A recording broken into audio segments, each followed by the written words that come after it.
Right, so we've talked about some of the problems that can happen with preventing pronation and supination in the foot, both with the anti-pronation trainers and with flip-flops having to grip the toes.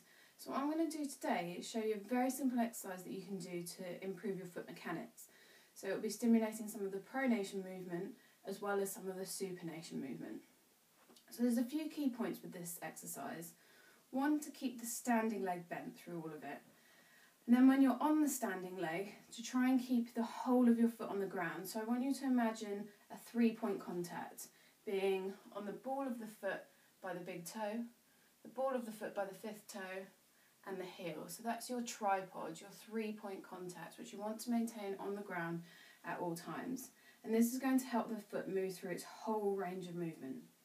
So what we're going to do is imagine standing in the centre of a clock face, and with one foot you're just going to point to all the different numbers on the clock, and that will take the foot around its whole range of different movements.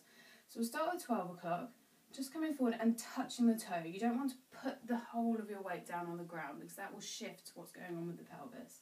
So just touch the toe, 12 o'clock, 1 o'clock, and what you can see is that my foot is moving down towards the ground into what's known as a pronation movement. So as we come around the back, that goes all the way down. You can get to 6 o'clock. Some of you might be able to get to 7, but you're going to probably have to miss out 8 and 9. And from there start round 10 and 11. And it's that 10 and 11 o'clock that's going to stimulate the supinatory movement, the opening of that arch, raising of the arch.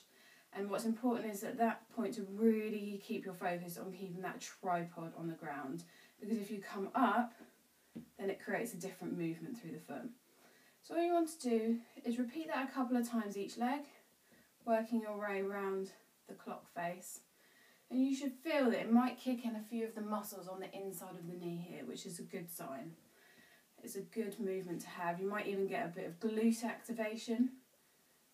And you can repeat that on the other leg, again, a couple of times as you feel comfortable, really trying to make sure that you keep the foot on the ground at all time and only making sure that you touch the toe, not putting your whole weight down like this.